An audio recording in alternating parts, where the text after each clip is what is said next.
Ceuta, Ispanija.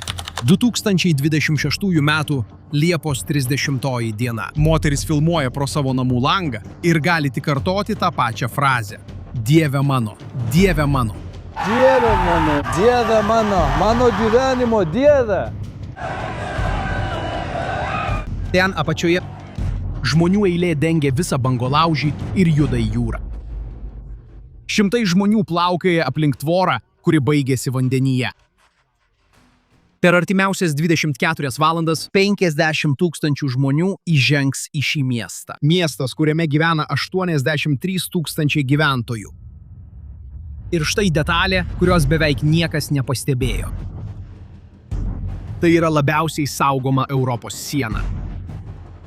Ji turi 6 metrų aukščio tvoras, radarus, terminės kameras, patrulinius laivus ir viso šio saugumo niekas neįveikė. Nė vieni vartai nebuvo pralaužti, nė vienas šūvis nebuvo paleistas, nes ši siena jau buvo atidaryta.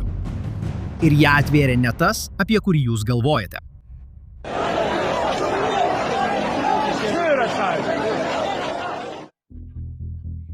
Ta ketvirtadienį tvora, nusileidžiant iki jūros, buvo pilna žmonių. Šimtai žmonių lipa per konstrukciją, eina per viršų, šoka į kitą pusę, o vandenyje 10 tamsių taškų lėtai juda į priekį. Žmonės plaukia, kad apeitų molą, tai 10 km jūros. 4, kartais 5 valandos kelionės. Daugelis plaukė ant plūdurių. Žmonės, kurie nemokėjo gerai plaukti. Ir Ceutos vasaros rūkas, kurį vietiniai vadina Taro, tapo soindininku. Jis slėpė plaukikus nuo patrulinių laivų. 10 žmonių prarado gyvybės šioje kelionėje. Oficialūs skaičiavimai skiriasi, tačiau aukos ir toliau buvo randamos paplūdimiuose dar kelias dienas po to. O tie, kuriems pavykdavo pasiekti krantą, švęsdavo. Minė bėga su iškeltomis kumštimis. Žmonės, nuo kurių vis dar varva jūros vanduo. Dabar atkreip dėmesį į vieną šių vaizdų detalę. Jie prabėga pro Guardia Civil pareigūnus. Ir pažiūrėk, kas nutinka. Pareigūnai tik stebi.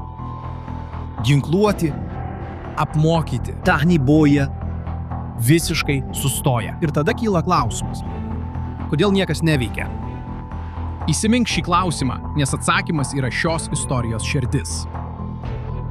Pirmiausia, turi suprasti, kodėl Ceuta tapo vartais. Pažvelk į šį žemėlapį. Ceuta yra Ispanijos dalis, įsikūrusi Afrikos pakrantėje šalia Maroko. Tai yra Ispanijos teritorija, taigi ir ES teritorija. Kitaip tariant, kas žengia ant to smėlio, teisiškai jau yra Europoje, neperplaukęs Viduržemio jūros laivu. Dėl šios priežasties jau dešimtmečius Afrikos migracijos spaudimas visada buvo sutelktas ten ir tame kitame mieste, vadinamame Melilla, kuris taip pat priklauso Ispanijai. Ir būtent dėl šios priežasties ispanai pavertė Ceutą tvirtovę. Tačiau ši tvirtovė turėjo paslaptį. Tiesa yra ta, kad tai, kas laikė tą sieną, niekada nebuvo plienas. Tai buvo 2 nematomi mechanizmai. Ar gali įsivaizduoti, kas yra tie mechanizmai? Pirmasis iš jų yra tai, ką aš pavadinčiau nedelsiamu grąžinimu. Pažiūrėk, iki tol, kas būdavo pagautas įeinant, tą pačią dieną būdavo grąžinamas į Maroką. Tai vykdavo be jokio proceso, be jokių dokumentų. Nebuvo verta bandyti patekti, nes patekus ilgai neužsibūdavai. Antrasis mechanizmas buvo apmokėtas vartų sargas kitoje pusėje. Per daugelį metų Ispanija ir ES pervedė $10 milijonų Marokui, kad Maroko pajėgos neleistų žmonėms pasiekti tvoros. Priekyje buvo plienas, o už nugaros pinigai. Ir tai veikė. Bet pažiūrėk į šį vaizdo įrašą iš Tarajal pasienio posto stebėjimo kameros. Ispanijos kariai, ginkluoti, stebi, kaip nuolat žmonės eina pro atidarytus vartus. Priešingai nei daugelis mano, jie neatsisako veikti. Realybė yra ta, kad jie nieko negali padaryti. Nes prieš kelias savaitės, beveik niekam nepastebint, pirmasis krumpliaratis jau buvo sunaikintas. Ir tas, kuris jį sunaikino, buvo vienas žmogus.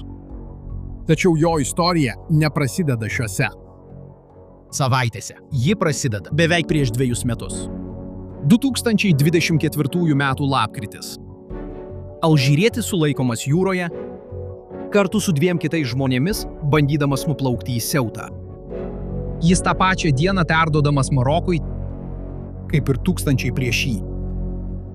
Istorijos pabaiga? Ne.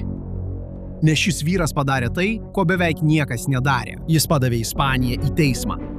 Ir jo argumentas buvo beveik absurdiškas dėl savo paprastumo. Aš neperlipau jokios tvoros, aš neišlaužiau jokių vartų, aš plaukiau. Kokią kliūtį tiksliai aš perėjau? Jis paprašė 6 000 eurų kompensacijos ir teisės sugrįžti. Ceutos teismas pritarė jam. Tada vyriausybė apskundė sprendimą, tačiau Andalūzijos teismas vėl pritarė jam. Ir vyriausybė bandė apskųsti dar kartą. O 2026 m. birželio 29 dieną Ispanijos aukščiausiasis teismas priėmė galutinį sprendimą. Dronas nieko nesulaiko. Termovizinė kamera nieko nesulaiko. Ši įranga tik praneša, kad kažkas yra ten. Nedelsiant grąžinti galima tik tiems, kurie iš tikrųjų bando įveikti fizinę kliūtį. Tie, kurie atvyksta plaukte, negali būti iš karto grąžinti. Reikia individualaus proceso su teise į advokatą ir teise prašyti prieglobsčio. Iš tikrųjų, pirmasis mechanizmas buvo miręs. Europos durys buvo atrakintos iš vidaus teismo sprendimu. Ir įdomi detalė. Šis vyras viską laimėjo, išskyrus kompensaciją. 6 000 eurų, kurių jis buvo prašęs, teisėjai atmetė. Žmogus, kuris atrakino labiausiai saugomą Europos sieną, už tai negavo nė cento. Ir jei sužinai tai tik dabar, užsiprenumeruok kanalą, nes būtent apie tokius užkulisius mes čia pasakojame. Dabar jau žinai kodėl. Priežastį. Dar lieka sužinoti, kaip. Galų gale, teismo sprendimas nepajudina 50 000 žmonių. Kažkas turėjo paskleisti žinią. Ir iš tiesų, ji pasklido pačiu blogiausiu būdu. Ir socialiniuose tinkluose šis sprendimas tapo kažkuo kitu. Žinia, kad siena yra teisiškai atvira, greitai pasklido. Iškreiptas, supaprastintas ir plačiai paplitęs vertimas. Anoniminės paskyros pradėjo kasdien kelti vaizdo įrašus tuo pačiu formatu. Permirkęs jaunuolis bučiuoja Ceutos smėlį, skambant epiniai muzikai ir su herojišku prierašu. Ir kiekvienas vaizdo įrašas buvo tarsi užmaskuotas vadovas. Pradžios taškas, maršrutas, srovės. Ir netgi buvo tokios instrukcijos kaip ši. Kas nemoka plaukti, jei yra nepilnametis, tegu plaukia su plūdure. Kitoje pusėje jaunuoliai metė darbą ir leidosi į kelią. Kai kurie išvyko iš Kasablankos, esančios už 400 km nuo čia, vadovaudamiesi tik tuo, ką matė savo telefone. Tų dienų vaizdai rodo atvirus sunkvežimius, pilnus stovinčių vaikinų, kurie mojuoja ir juokiasi, važiuodami link sienos. Ir viename iš tų vaizdo įrašų ant vaizdo užrašytas tekstas viską apibendrina. Kelias sunkus, bet svajonė verta pastangų. Guardia Civil agentų asociacija viešai įspėjo, kas nutiks. Su nauja taisykle daugiau žmonių praras gyvybę jūroje. Vien Liepą, dar prieš didįjį kirtimą, 8 aukos buvo rastos paplūdimiuose. Iš pavienių atvykimų susidarė eilė. Per 10 dienų 1500–2000 žmonių, o Ispanijos vyriausybė stebėjo. Bet vis dar trūksta vienos dalies, nes ant tų durų buvo antra spyna. Prisimeni? Apmokėtas durininkas. Nes pagalvokite, kas čia vyko. 10 000 žmonių judėjo per šiaurės Maroką, telkėsi pakrantėje, ėjo į vandenį ir plaukė į jūrą. Ir ar žinote, kokį klausimą savo uždavė visa Ispanija? Kur buvo Marokas? Ir štai čia ši istorija tampa tikrai keista. Pažiūrėk į šias datas. Liepos 20 dieną Ispanijos vyriausybės vadovas lankosi Alžyre. Didysis Maroko regioninis varžovas. Pirmasis vizitas per 4 metus. Po 10 dienų siena sprogsta. Ir sprogsta būtent Liepos 30-ąją. Sosto dieną, švenčiausią dieną Maroko politinėme kalendoriuje. Karaliaus valdymo 27-asias metinės. Ar tai būtų sutapimas? Ir dar daugiau. 2021 metais diplomatinio konflikto įkarštyje Marokas sušvelnino sienos kontrolę. Per 2 dienas tūkstančiai žmonių pateko į Ceutą ir visas pasaulis tai laikė atsakomuoju veiksmu. Tai nebūtų pirmas kartas.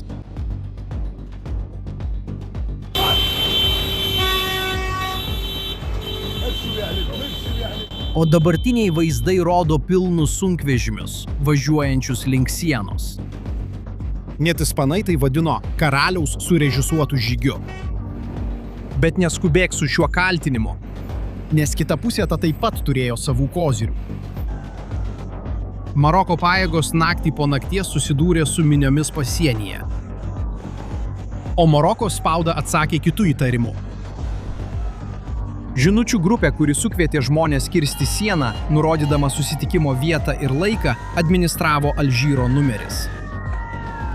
Taigi pažiūrėk į lentą, kurią turime čia. Iš vienos pusės turime Ispanijos vyriausybę, kaltinančią prekybos žmonėmis mafijas. Dalis ispanų įtarė Maroką, tuo tarpu Marokas įtarė Alžyrą. Ir niekas negali nieko įrodyti. Vienintelis tikrumas yra rezultatas. Minė įėjo. Ir tada Ceuta tapo kitu miestu. Karinis šarvuotis aikštėje priešais mečetę, bokštelyje stovi ginkluotas kareivis, o šalia praeina vietiniai gyventojai su šlepetėmis.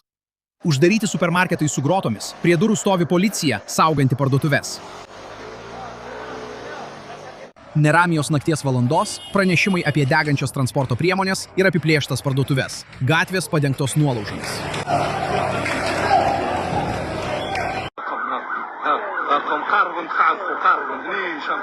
Nelydimų nepilnamečių priėmimo centras veikia su 1600% apkrova. Aš čia nesusipainioju. 1600%.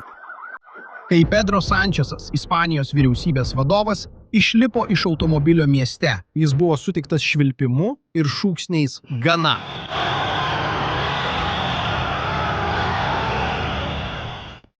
Norėčiau perduoti 2 išankstinės pastabas. Ir prie sakyklos jis pasirinko žodžius, kurių Europos lyderis beveik niekada nevartoja. Tai, kas įvyko, buvo išpuolis, Ispanijos teritorinio vientisumo pažeidimas. Tai buvo stipri kalba. Ceuta yra Ispanijos miestas. Ir tai, kas įvyko vakar, nusipelno viso mūsų pasmerkimo, visos mūsų nepritarimo. Tačiau buvo problema, kuri dar nebuvo išspręsta. Kaip grąžinti 50 000 žmonių, jei pats aukščiausiasis teismas ką tik uždraudė nedelsiant grąžinti tuos, kurie atvyksta jūra. Ir atsakymas atėjo per mažiau nei 48 valandas.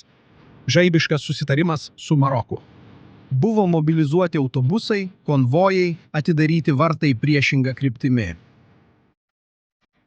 Oficialiame pranešime Ispanijos vyriausybė paskelbė, kad daugiau nei 48 000 žmonių jau savanoriškai grįžo į Maroką. Ir atkreip dėmesį į šį žodį – savanoriškai. Nesavanoriškas grįžimas nėra grąžinimas, o kas nėra grąžinimas, to teismo sprendimas nedraudžia. Valstybė, kuri pralaimėjo plaukikui teisme, išsprendė krizę už jo ribų. Ispanija pagaliau galėjo atsikvėpti. Ir paliaubos truko kelias valandas, nes tada likusi žemyno dalis sureagavo ir krizė įgavo kitą mastą. Italija padarė kažką itin reto tarp 2 ES steigėjų. Ji sustabdė laisvą judėjimą su Ispanija. Pasų kontrolės skrydžiuose ir laivuose atvykstančiuose iš Ispanijos teritorijos pačiame vasaros įkarštyje. Suomija, Danija ir Čekija nuėjo dar toliau. Jie paprašė oficialiai sustabdyti Ispanijos narystę Šengeno erdvėje.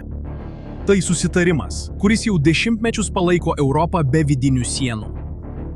Ir 22 Europos vyriausybės, įskaitant Vokietiją, pasirašė bendrą laišką, kuriame iš esmės teigiama, kad pasitikėjimas bendra migracijos politika buvo sužlugdytas. Ispanijos vyriausybė gynėsi sakydama, kad tai neturi jokio ryšio su jos imigrantų įteisinimo politika. Tačiau banga jau buvo persiritusi per Atlantą. Donaldas Trumpas parodė Ceutos vaizdus ir pavertė miestą rinkimų kampanijos dalimi. Jis pasakė, prisiminkite šį vaizdą. Tai būsime mes, jei laimės neteisinga pusė. JAV valstybės departamentas oficialiai apkaltino Ispanijos vyriausybę tyčia palengvinus neteisėtą migraciją į Europą. Ir Vokietijos kraštutinė dešinė perspėjo. Tikėtina šių žmonių paskirties vieta yra Vokietija. Ir kol politikai ginčijosi, Melilija, antrasis anklavas, praleisdavo naktį po ašarinių dujų debesimis, minios spaudėsi prie tvoros. Pasirodė net degančių transporto priemonių vaizdai, kurie buvo pateikti kaip esą iš Melilijos, nors vieta nebuvo patvirtinta. Dabar susumuok viską, kas iki šiol įvyko. Teisminis procesas dėl 6 000 eurų virto didžiausiu neteisėtu atvykimu, kada nors užfiksuotų per vieną dieną ES istorijoje. Tiek, kad sudrebino Šengeno erdvę. Taigi, žinau, kad daugelis to klausia. O kas dabar? Ar durys vis dar atrakintos? Na, Ispanijos atsakymas užbaigė šią istoriją taip, kad sunku patikėti. Anksčiau tai buvo priimtas sprendimas, aukščiausiasis teismas paliko praviros duris pačiame nuosprendyje. Jei kada nors jūroje atsiras fizinė užtvara, tuomet jau tas, kuris bandys ją įveikti, gali būti iš karto sugrąžintas atgal. Nes Ispanijos vyriausybė paskelbė būtent tai. Plūdurų linija vandenyje, Tarajalio paplūdimyje, žyminčia, kur yra siena. Pagalvok, kokio tai masto. Galutinė Ispanijos valstybės reakcija į vyrą, kuris atplaukė, yra pastatyti tvorą vandenyne. Ir galbūt tai yra. Būtent ši tiesa, kurią nedidelis Ceutos miestas atskleidė. Europos siena niekada nebuvo iš plieno. Tai buvo nematomas nuosprendžių, susitarimų ir pinigų mechanizmas.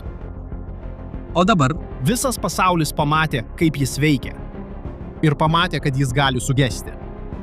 Po viso šios istorijos lieka toks vaizdas. Surūdijusi bangolaužio tvora, rūkas dengiantis jūrą, patruliniai laivai stovintys vandenyje ir ne vieno žmogaus kadre. Miestas, pasak valdžios institucijų, grįžta į normalų gyvenimą. Tuo metu gelbėtojų komandos vis dar renka aukas iš jūros.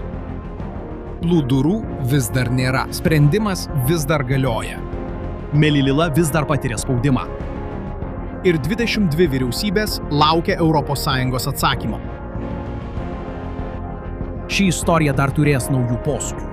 Ir kiekvienas naujas skyrius bus aptariamas čia. Taigi, užsiprenumeruokite kanalą, kad galėtumėte sekti, kas laukia ateityje. Ir atsakykite man į vieną klausimą komentaruose. Jūsų nuomonė, dėl šios krizės kalta teismas ar vyriausybė? Pakomentuokite, ką manote žemiau. Ačiū, kad žiūrite mūsų vaizdo įrašus. Iki kito karto.